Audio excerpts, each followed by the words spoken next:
وہ ہے oral sex کا ایشو،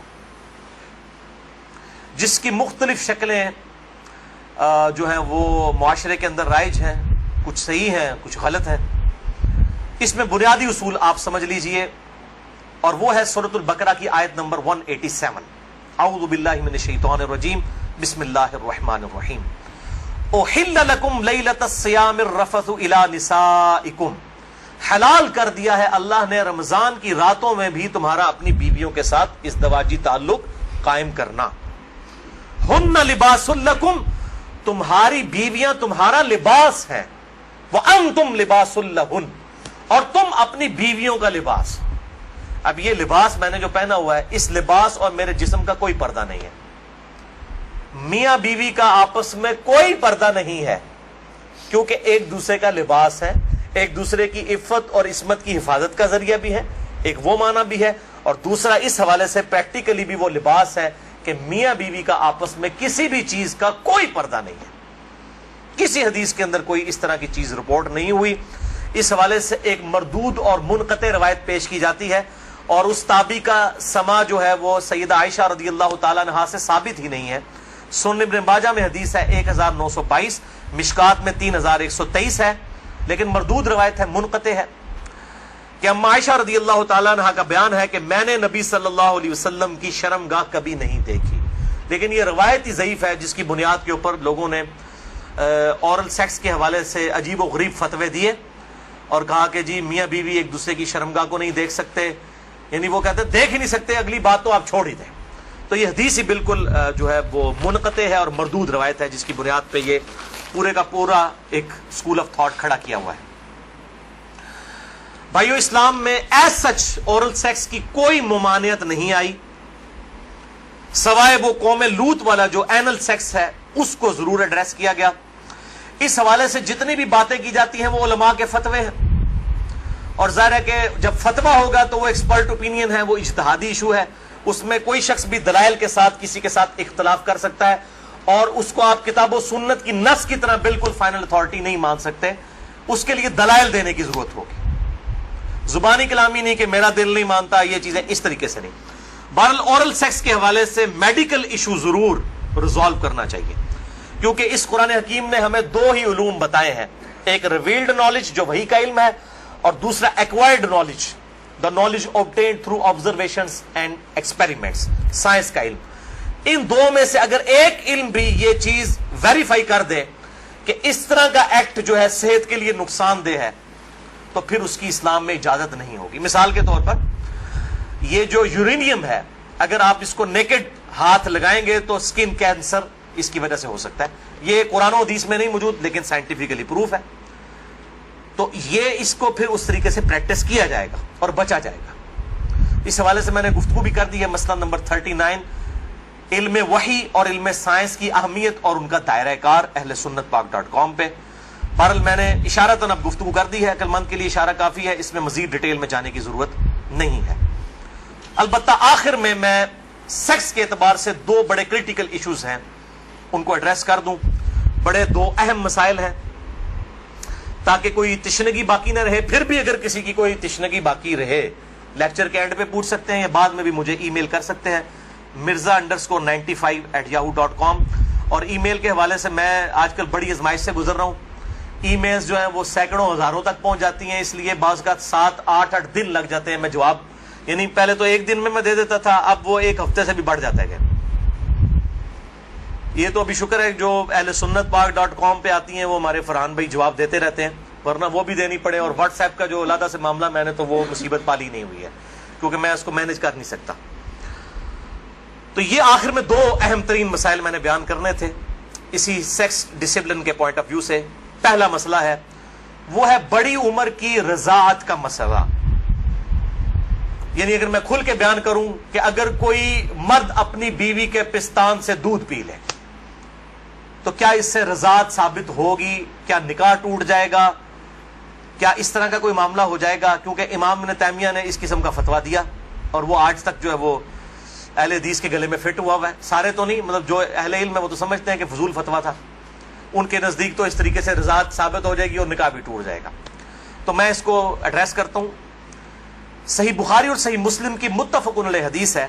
بخاری میں 5099 5099، مسلم میں 3568 3568، اور مشکات میں بھی ہے انٹرنیشنل نمبر کے مطابق 3161، کہ آپ صلی اللہ علیہ وسلم نے ارشاد فرمایا کہ جو رشتے دودھ کی وجہ سے، جو رشتے جو ہے وہ نسب کی وجہ سے حرام ہوتے ہیں، وہی رشتے دودھ پینے کی وجہ سے بھی حرام ہو جاتے ہیں.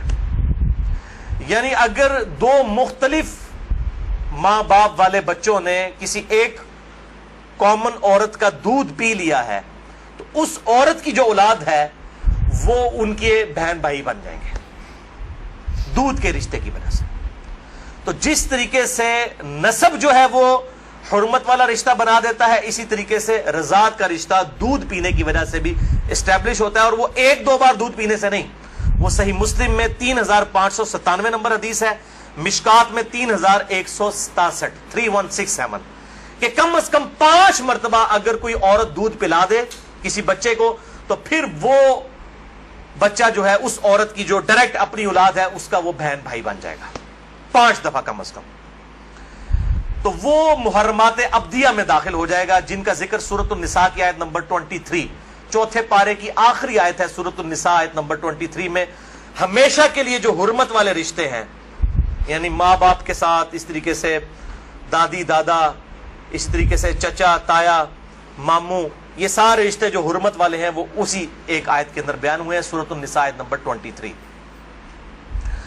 بھائیو، اس حوالے سے جو احادیث کچھ پیش کی جاتی ہیں کہ اگر کوئی عورت پیالے میں اپنا دودھ نکال کے کسی مرد کو پلا دے تو وہ اس کے ساتھ حرمت والا رشتہ اس کا اس طریقے سے بن جائے گا، تو وہ اس کے لیے محرم ہو جائے گی. تو وہ احادیث منسوخ ہیں اور ان کی ناسخ حدیث صحیح بخاری اور صحیح مسلم دونوں میں موجود ہے. اب امام ابن تیمیہ ان حدیثوں کے اوپر عمل کر کے انہوں نے فتویٰ دے دیا کہ اگر کوئی مرد اپنی بیوی کا دودھ پی لے تو نکاح بھی ٹوٹ گیا، ہمیشہ کے لیے وہ حرام ہو گئی. اور یہ سارا معاملہ، حالانکہ یہ حدیث موجود ہے بخاری اور مسلم دونوں میں. صحیح بخاری میں انٹرنیشنل نمبر کے مطابق 5102، صحیح مسلم میں 3606، اور مشکات میں 3168 3168، کہ نبی صلی اللہ علیہ وسلم نے ارشاد فرمایا الرضاعۃ من المجاعہ، کہ جو رضاعت کا رشتہ ہے یہ بھوک کی عمر تک ہے. جب بچہ بھوک کی عمر میں دودھ مانگتا ہے، یعنی زبان سے نہیں وہ مانگ سکتا، بھوک کی عمر تک رضاعت کا رشتہ رہتا ہے. اور وہ قرآن حکیم میں 2 سال بتائی گئی ہے دودھ چھڑانے کی عمر. تو آپ صلی اللہ علیہ وسلم نے کلیئر کٹ فرما دیا کہ جو دودھ چھڑانے کی عمر ہے اس دوران اگر کوئی بچہ دودھ پی لے، اور وہ بھی صحیح مسلم کی حدیث کے تحت 5 مرتبہ، تو تب رضاعت کا رشتہ، دودھ کا رشتہ اسٹیبلش ہوگا، ورنہ نہیں ہوگا. تو اب جو بڑا مرد ہے وہ تو 2 سال کا تو نہیں ہے. تو اس میں ظاہر ہے کہ بالکل امپلائڈ ہے کہ اگر کوئی اس طرح کا معاملہ کر لیتا ہے تو نہ رضاعت قائم ہوگی اور نہ میاں بیوی کا آپس میں کوئی نکاح ٹوٹنے والا معاملہ ہوگا. دوسرا اہم مسئلہ آج کا آخری وہ ہے میرے بھائیوں عزل کا ایشو، یا ماڈرن لینگویج میں کنڈوم کا استعمال. عزل عربی میں کہتے ہیں الگ ہو جانے کو، یعنی جب میاں بیوی ازدواجی تعلق قائم کریں، ڈسچارج کے وقت وہ الگ ہو جائیں، اس کو کہتے ہیں عزل. اور اسی کی ماڈرن فارم جو ہے وہ کنڈوم ہے. فیملی پلاننگ کے پوائنٹ آف ویو سے بھی استعمال کرتے ہیں. اس میں کوئی شک نہیں ہے کہ مفلسی کے ڈر سے فیملی پلاننگ کرنا اسلام میں قرآن حکیم کی آیات کی روشنی میں اس کی کوئی گنجائش موجود نہیں ہے، قطعاً حرام ہے. لیکن اگر عورت کی صحت کا ایشو ہو یا اولاد کی تربیت کے پوائنٹ آف ویو سے کسی کے لیے کوئی ریسٹرکشن ہو، وہ معاملہ الگ ہے، اس کے اوپر وہ والا فتویٰ نہیں لگے گا. اور اس کے ثبوت میں 3 حدیثیں پیش کروں گا، تینوں صحیح بخاری اور صحیح مسلم سے. لیکن اس میں یاد رکھیں کہ جو لوگ اس حوالے سے مرد اپنی نس بندی کروا لیتے ہیں، یعنی سیکچولی ڈسیبل ہو جاتے ہیں ہمیشہ کے لیے، جان بوجھ کے میڈیکلی کروا لیتے ہیں، یا عورتیں اپنی یوٹرس نکلوا دیتی ہیں، اگر کوئی بیماری یا کینسر والا ایشو نہ ہو وہ الگ بات ہے کہ جی تاکہ جی ہمیشہ کے لیے معاملہ اسٹیبلش ہو جائے، یہ قطعاً حرام ہے اور بدعت کبریٰ ہے. یہ اللہ کی شریعت کو بدلنا ہے، اللہ کی تخلیق کو بدلنا ہے. سورۃ النساء نمبر 119 کے تحت یہ قطعاً حرام اور شیطانی فعل ہے. کوئی مرد جو ہے اپنے آپ کو خصی کروا لے، یا کوئی عورت اپنی یوٹرس اور ہم جو ہے وہ حمل کا جو ذریعہ ہے اس کا رحم اس کو نکلوا دے. البتہ عزل جو ہے اس کی اجازت ہے. اس کانٹیکسٹ میں 3 حدیثیں ہیں, تینوں بخاری اور مسلم سے. پہلی حدیث صحیح بخاری میں 5208, مسلم میں 3561 اور مشکات میں 3184 ہے کہ جابر بن عبداللہ کہتے ہیں رضی اللہ تعالیٰ عنہ کہ قرآن حکیم نازل ہو رہا تھا اور ہم اپنی بیویوں کے ساتھ عزل کیا کرتے تھے. اللہ تعالیٰ نے قرآن حکیم میں اسے منع نہیں فرمایا, اور جب نبی صلی اللہ علیہ وسلم کو ہمارے بارے میں خبر پہنچی کہ ہم عزل کرتے ہیں, یعنی بیویوں کے ساتھ جب صحبت کرتے ہیں تو ڈسچارج کے وقت الگ ہو جاتے ہیں تاکہ اولاد نہ ہو, تو نبی صلی اللہ علیہ وسلم نے بھی ہمیں منع نہیں فرمایا. نبی پہ تو واجب ہوتا ہے منع کرنا.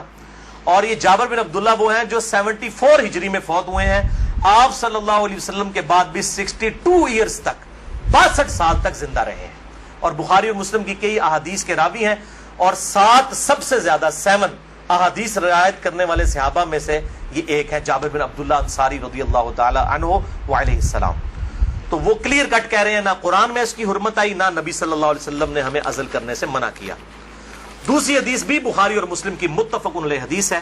بخاری میں 4138, مسلم میں 3544, مشکات میں بھی موجود ہے 3186 کہ صحابہ کہتے ہیں کہ ہم اپنی لونڈیوں کے ساتھ صحبت کیا کرتے تھے اور پھر ہم عزل کر لیا کرتے تھے. تو ہم نے نبی صلی اللہ علیہ وسلم سے عرض کیا کہ ہم اس طریقے سے عزل کرتے ہیں, الگ ہو جاتے ہیں, ہم نہیں چاہتے کہ ہماری لونڈیوں سے اولاد ہو. تو آپ صلی اللہ علیہ وسلم نے فرمایا کہ کیا حرج ہے کہ اگر تم اپنی بیویوں کے ساتھ عزل نہ کرو, کیونکہ جس جان نے دنیا میں آنا ہے قیامت تک کے لیے وہ تو آ کر رہے گی. لیکن آپ نے منع نہیں فرمایا, آپ نے فرمایا جتنے مرضی ہیلے بازی کر لو, جتنے معاملات مرضی کر لو, جس جان نے دنیا میں آنا ہے اس نے آنا ہے. اور وہی اگلی حدیث ہے تیسری صحیح مسلم میں 3556, مشکات میں 3885. ایک صحابی نے عرض کیا کہ ہمیں یہ چیز ناپسند ہے کہ ہماری لونڈیوں سے اولاد ہو. تو آپ صلی اللہ علیہ وسلم نے فرمایا کہ پھر تم اپنی لونڈیوں کے ساتھ عزل کر لیا کرو. اس حدیث میں ہے کہ آپ نے خود کہہ دیا کہ کر لیا کرو اگر تم چاہو. پھر آپ نے ساتھ ہی فرمایا لیکن جو جان مقدر ہے دنیا میں آنا وہ آ کر رہے گی. یہی ہوتا ہے, وہ جناب وقفے کرتے رہتے ہیں, اکٹھے ہی 3 بچے ہو جاتے ہیں, پھر سارے کے ساتھ وہ کہتے ہیں پتہ ہی نہیں چلا. پتہ تو نہیں چلے گا, ظاہر ہے یہ معاملات تو اللہ کے ہیں. اور آپ کو بتاؤں یہ جو اولاد والا معاملہ ہے یہ خالصتاً اللہ تعالیٰ نے اپنے پاس رکھا ہے. کئی پیغمبر ہیں جو بے اولاد ہیں, اور سورہ شورا کے آخری رکوع میں آیا اللہ تعالیٰ جسے چاہتا ہے بیٹے دیتا ہے, جسے چاہتا ہے بیٹیاں دیتا ہے, جسے چاہتا ہے دونوں دیتا ہے, جسے چاہتا ہے بے اولاد رکھتا ہے. نبی صلی اللہ علیہ وسلم کی ساری بیویاں بے اولاد ہیں سوائے حضرت خدیجہ کے, یا ایک سیدہ ماریہ ہیں, ان سے ایک بیٹے ابراہیم پیدا ہوئے, وہ بھی فوت ہو گئے. آپ کی ساری اولاد حضرت خدیجہ سے ہے, باقی آپ کی بیویاں جتنی ہیں وہ بھی بے اولاد ہیں. کیا ان کو اولاد کی تمنا نہیں ہوگی؟ سیدہ عائشہ کو, سیدہ حفصہ کو ہوگی, لیکن یہ ایکسکلوسیو اللہ تعالیٰ کا ڈیسیجن ہے. تو آپ صلی اللہ علیہ وسلم نے فرمایا کہ جو جان مقدر ہے وہ آ کر رہے گی. پھر کچھ عرصے کے بعد وہ صحابی حاضر ہوئے اور کہا یا رسول اللہ میری لونڈی جو ہے وہ تو امید سے ہے, حاملہ ہو گئی ہے. آپ نے فرمایا میں نے تجھے کہا نہیں تھا کہ جو اولاد مقدر میں ہے وہ آ کر رہے گی, اس کو کوئی نہیں روک سکتا. تو یہ چیزیں یعنی انسان اگر سمجھتا ہے رک جائے تو ایسا نہیں. لیکن یہ یاد رکھیے یہ لونڈیوں والا معاملہ ہے جو آزاد عورت ہے, کیونکہ ہماری بیویاں تو لونڈیاں نہیں ہوتی ہیں, تو آزاد عورتیں ہیں. آزاد عورت کے ساتھ عزل کرنے کے لیے بیوی کی اجازت کی بھی ضرورت ہے. مرد اپنی مرضی سے یہ ڈیسیژن نہیں کر سکتا. یہ ساری احادیث لونڈیوں سے ریلیٹڈ ہے. آزاد عورت اور بیویوں کے معاملے میں میاں بیوی دونوں کا راضی ہونا ضروری ہے. لہذا اس حوالے سے صحیح مسلم سے ایک حدیث جو پیش کی جاتی ہے اور کچھ اور روایتیں کہ عزل کرنا گویا کہ زندہ بچے کو گاڑ دینا ہے یا اولاد کا قتل ہے, وہ تمام احادیث کراہت کے اوپر مبنی ہے یا پھر وہ منسوخ تصور کی جائیں گی ان احادیث کی روشنی میں. اور الحمدللہ اسی پہ امت کا اجماع ہے.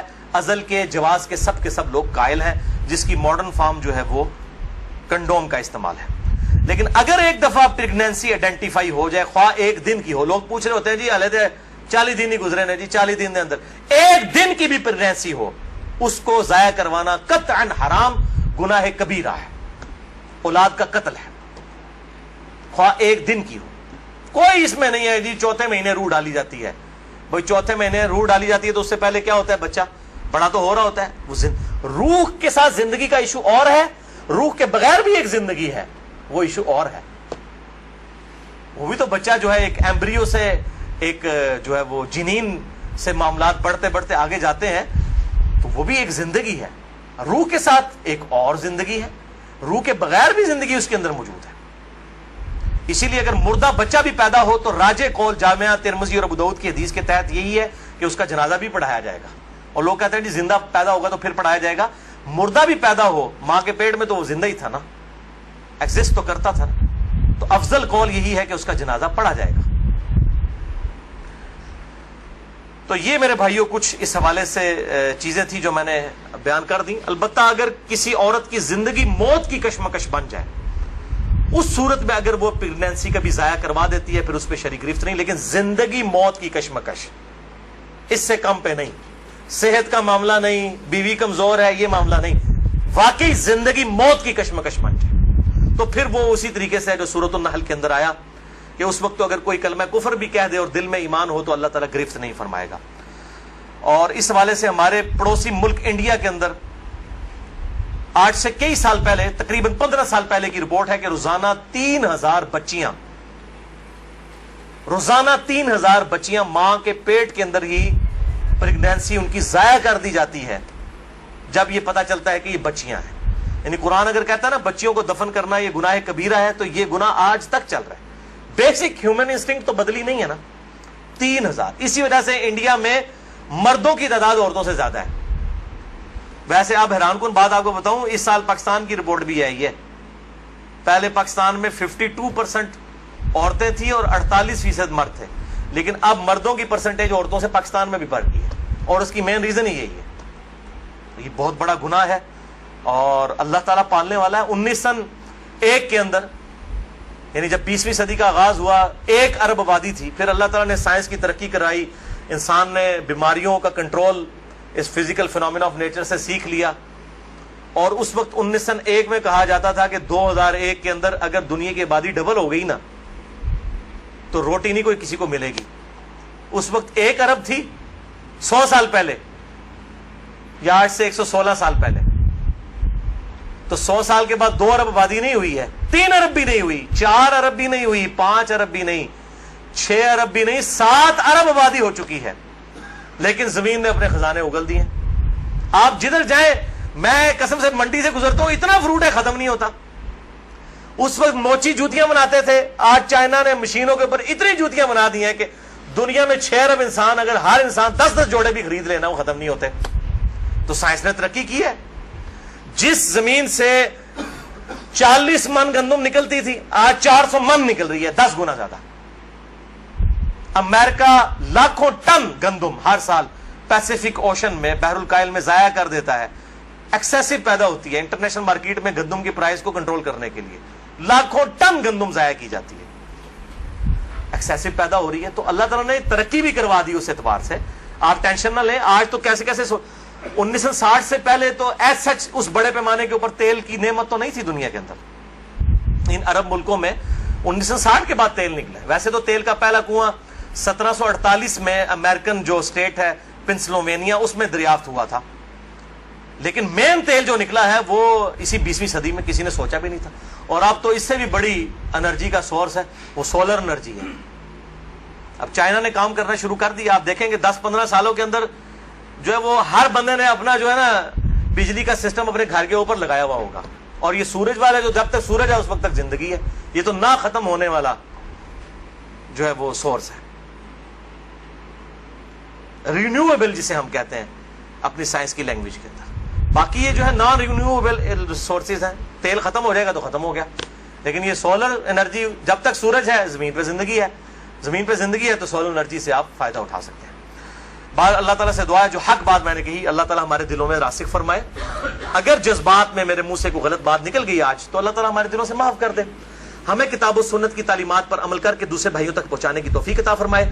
سبحانک اللہم و بحمدک، اشہد ان لا الہ الا انت، استغفرک و اتوب الیک، وما علینا الا البلاغ المبین۔ جزاک اللہ خیرا۔